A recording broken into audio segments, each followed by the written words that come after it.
नमस्कार. मालिकेचा आजचा भाग खूपच जबरदस्त असा असणार आहे.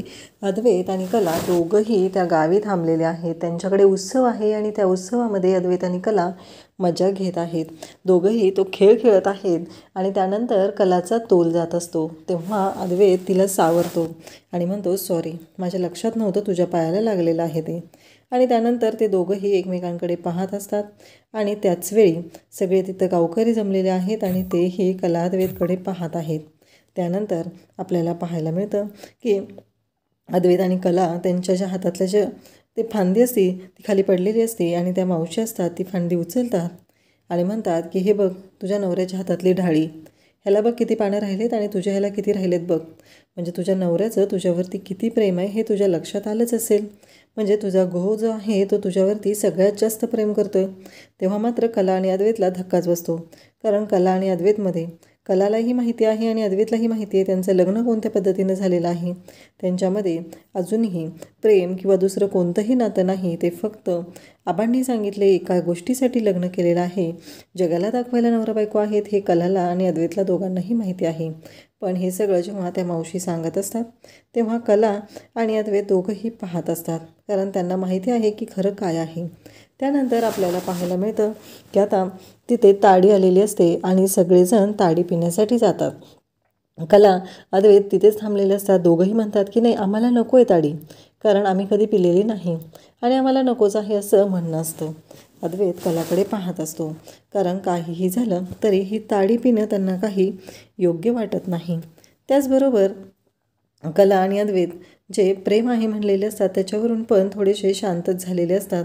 कारण त्यांच्या नात्यामध्ये नक्की काय आहे हे कला आणि अद्वैत या दोघांनाही माहिती आहे. आणि जर हे सगळं अशा पद्धतीनं घडत असेल तर अवघड आहे असं कला आणि अद्वैत या दोघांनाही वाटत असतं. इकडे सरोजला पाणी द्यायला आलेली असते, ती म्हणजे संगीता सरोजला जेव्हा पाणी द्यायला आलेली असते तेव्हा मात्र संगीताला तिथे धक्का बसलेला असतो. सरोज काही तिच्या हातून पाणी घेत नाही आणि त्याचवेळी सरोज, आबा, त्याचबरोबर सगळेजण तिथं आलेले असतात आणि राहुल येताना दिसतो. राहुल नक्की कुठे गेलेला हा प्रश्न मात्र सगळ्यांनाच पडलेला असतो. कारण राहुलच्या हातामध्ये बॅग असते आणि अचानक राहुल आलेला असतो. ते पाहून सगळेजण धक्का लागल्यासारखे त्याच्याकडे पाहत असतात. कारण राहुल नक्की कुठे गेला होता. कारण राहुलला कुठे जायला कोणी सांगितलेलं नव्हतं. मग हे काय झालेलं आहे हा प्रश्न सगळ्यांनाच पडलेला असतो. ज्यावेळेस राहुल तिथे येतो तेव्हा सगळेजण विचारतात, काय झालं, कुठे गेले होतंस तू? तेव्हा राहुल म्हणतो, नायकांचं जे डील आहे ते मी फायनल करून आलेलो आहे. आपल्याला ते डील मिळालेलं आहे आणि ते डील मी फायनल करून आलेलं आहे असं राहुल सगळ्यांना सांगत असतो. त्याचवेळी आबांना, सरोजला, सगळ्यांना धक्का बसतो. खरं तर हा धक्का याच्यासाठी पण असतो की अद्वैत ही डील पूर्ण करण्यासाठी जाणार होता, पण राहुल तिथं गेलेला आहे आणि त्याने हे डील मिळवलेलं आहे. पण त्याचवेळी आबा मात्र परिस्थिती सांभाळून घ्यायचा विचार करतात. कारण त्यांना माहिती आहे की जर आपण ह्या राहुलला ॲप्रिसिएट नाही केलं तर त्याच्या गोष्टीवरून कांगावा करायला आपली जी रोहिणी आहे ती तयारच होणार आहे. श्रीकांत म्हणतो की अरे वा राहुल, बरं झालं. कसं आहे माहिती आहे का, अद्वैतच्या बाबतीत जे घडलं होतं त्यानंतर प्रश्न पडला होता की तिकडे कोण जाणार. मग राहुल सांगू लागतो की मी ऑफिसमध्ये होतो, फाईल चाळत बसलो होतो आणि तेव्हा माझ्या कानावर आलं की अद्वैत आणि कला यांच्या गाडीचा अपघात झालेला आहे किंवा ते सापडत नाही आहेत. तेव्हा मला प्रश्न पडला. मी विचार केला की हे डील मिळवण्यासाठी जाणं खूप गरजेचं आहे आणि मग मी तडक गुहागरला गेलो आणि गुहागरला गेल्यावर त्यांना जी परिस्थिती आहे ती समजावून सांगितली. तिथे त्यांना सांगितल्यानंतर माझ्या लक्षात आलं की काही झालं तरी आपल्यासाठी हे डील तेवढंच महत्त्वाचं आहे. हे जेव्हा मी त्यांना सांगितलं तेव्हा सगळ्यांनाच तिथे धक्का बसला. कारण अशा कठीण परिस्थितीतही आपण त्यांच्याकडे गेलेलो आहोत आणि त्यांना हे सगळं तिथं सांगण्याचा प्रयत्न केलेला आहे. आपण आपल्या कामाच्या बाबतीत किती ॲक्युरेट आहे ही गोष्ट त्यांच्यापर्यंत पोहोचलेली आहे. हे सगळं बोललं जात असतं. त्याचवेळी इकडे राहुल म्हणत असतो की अरे मामा, एवढं काय थँक्यू म्हणतोयस, एवढी काही गरज नाही आहे. मी जे काही केलेलं आहे ते अगदी मनापासून केलेलं आहे आणि आपल्यासाठी केलेलं आहे. कारण आपल्या घरासाठी हे खूपच गरजेचं होतं म्हणून मी ह्या गोष्टी केलेल्या आहेत असं तो सांगत असतो. आणि आबाही इकडे खुश झालेले असतात. आबाही म्हणत असतात की खरंच राहुल, बरं झालं तू गेलास आणि हे डील हे सगळं करून आलास. नाहीतर आता प्रश्न पडलेला होता की आता अचानक करायचं काय. परंतु हे तू केल्यामुळं खूप बरं झालेलं आहे. कारण काहीही झालं तरीही आत्ता तिथे जाणं गरजेचं होतं आणि तिथे कोण जाणार हा मोठा प्रश्न होता.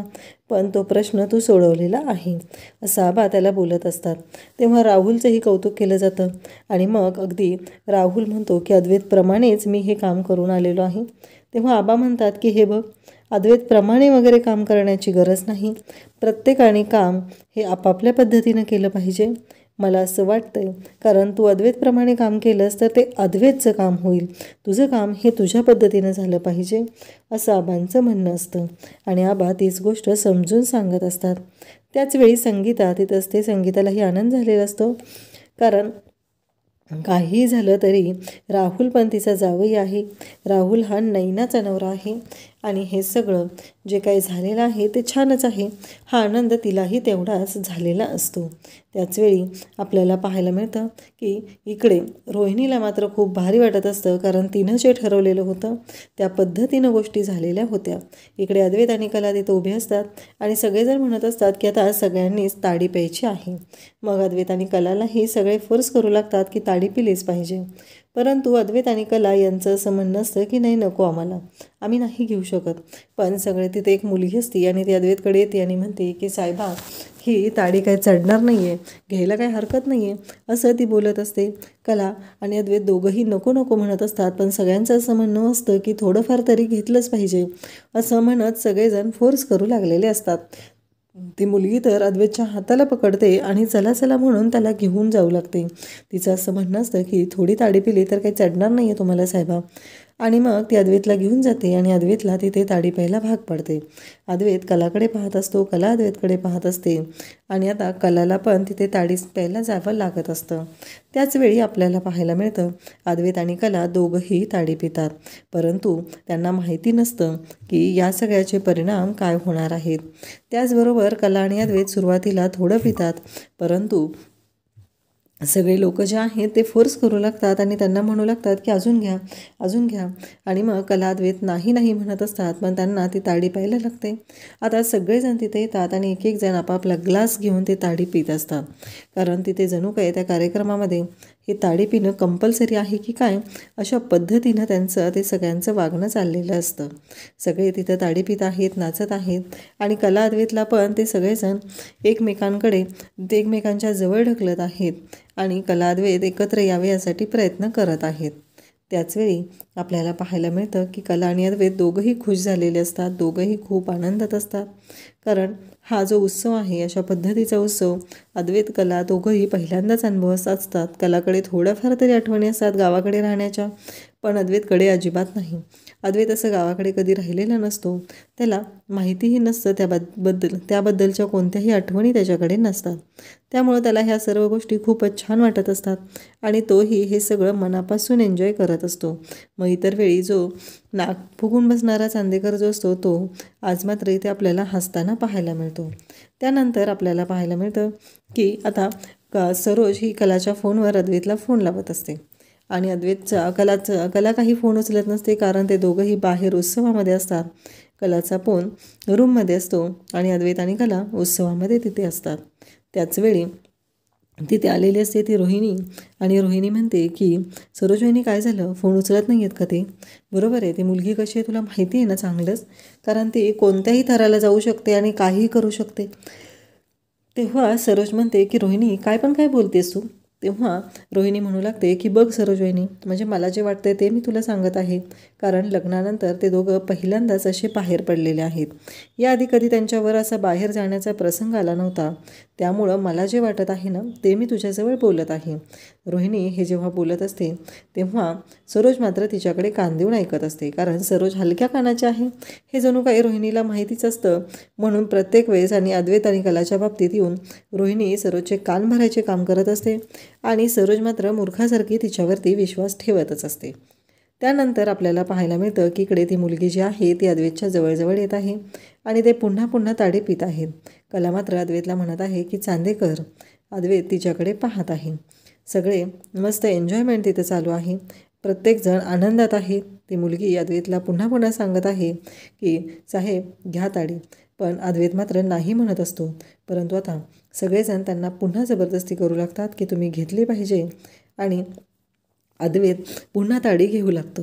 आणि त्याचवेळी अद्वैतला आता ताडी चढायला लागलेली असते, म्हणजे त्याची नशा त्याला यायला लागलेली असते. अद्वैत विचार करत असतो, ती मुलगी जबरदस्ती त्याला ताडी देत असते आणि अद्वैत ती ताडी पित असतो. अद्वैतला माहितीच नसतं की या सगळ्याचे परिणाम काय होणार आहेत. आपण जर अशा पद्धतीनं ही ताडी पित राहिलो तर आपल्या बाबतीत काय होईल याचा अनुभव अद्वैतला थोडासाही नसतो. इकडे राहुल आणि रोहिणी दोघंही आता बसलेले असतात, तेही दारू पीत, कारण त्यांना दोघांनाही खूप भारी वाटत असतं.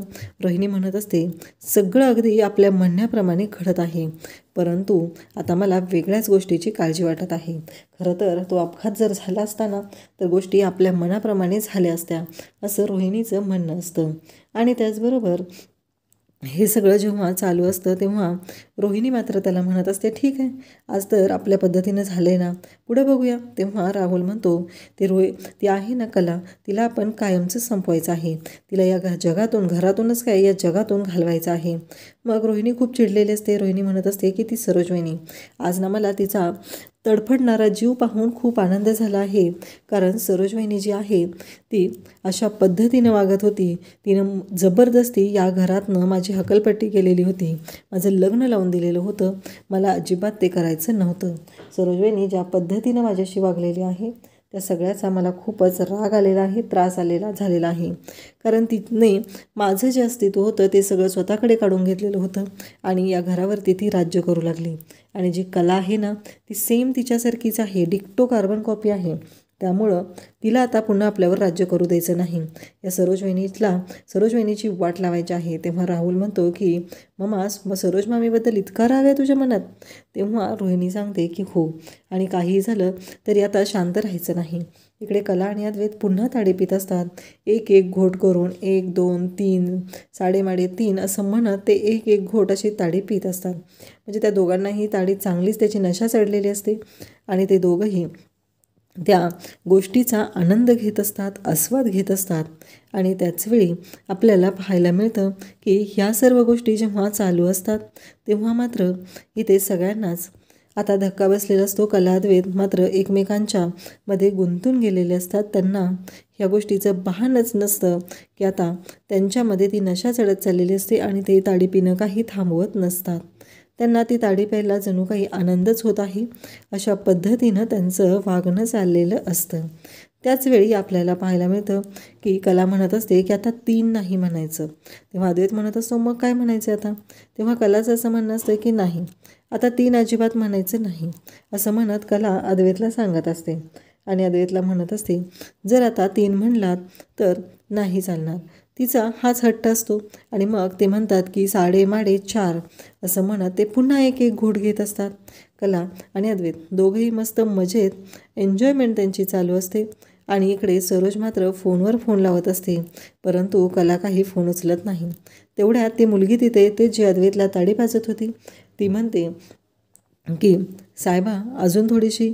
आणि मग अद्वैत म्हणतो की बघ, अशा 56 मुली माझ्या जवळपास येत असतात आणि तू काय सांगायला लागलीस ग मला, असं म्हणत अद्वैत इकडे कलाला चिडवत असतो, तिला म्हणत असतो. पण कलाला पण राग येतो. अद्वैत मग स्वतःला सावरत त्या मुलीच्या जवळ जातो आणि ती मुलगी अद्वैतला सावरायला सुरुवात करते.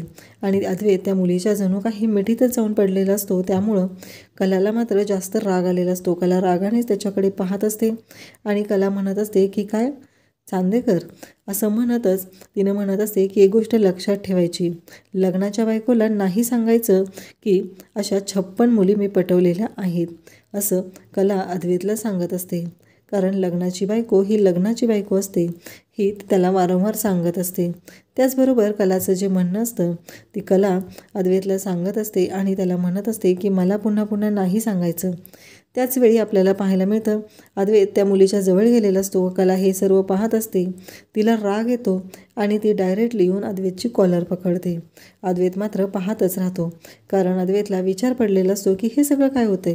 आणि मग अद्वैतला कला म्हणते की मी तुझी हक्काची बायको आहे आणि मला परत सांगायचं नाही की अशा 56 मुली मी पटवणार आहे, कारण माझा फक्त तुझ्यावर हक्क आहे. तेव्हा अद्वैत म्हणतो, तू कोण लागतेस माझी? असं म्हटल्याबरोबर कलाला राग येतो आणि कला तिथं असलेल्या मोठ्या कठड्यावरती ती चढून बसते आणि तिथे सगळ्यांना गावकऱ्यांना गोळा करते आणि मोठमोठ्याने ओरडू लागते की मी कला अद्वैत चांदेकर आणि या अद्वैत चांदेकरची बायको आहे आणि या नात्याने माझा त्याच्यावरती पूर्णपणे हक्क आहे.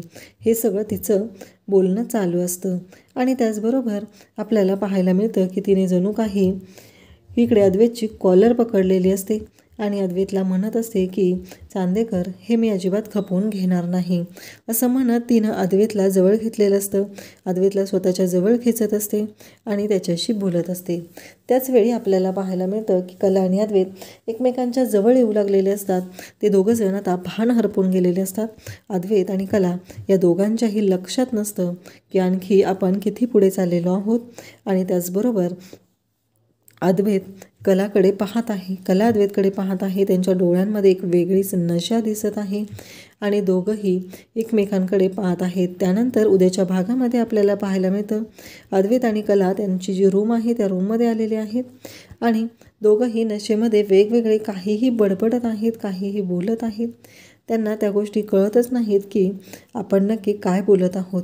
एकमेकांना टाळ्या देऊन हसत असतात, एकमेकांशी बोलत असतात आणि त्याचवेळी अद्वैत आणि कला एकमेकांच्या मिठीत येतात. आता ते दोघंजण एकमेकांच्या जवळ आलेले आहेत, एकमेकांशी खूप कनेक्ट झालेले आहेत आणि त्यांच्यामध्ये आता ज्या गोष्टी इतके दिवस नव्हत्या त्या प्रेमाच्या मर्यादा आता पूर्णपणे ओलांडल्या जाणार आहेत.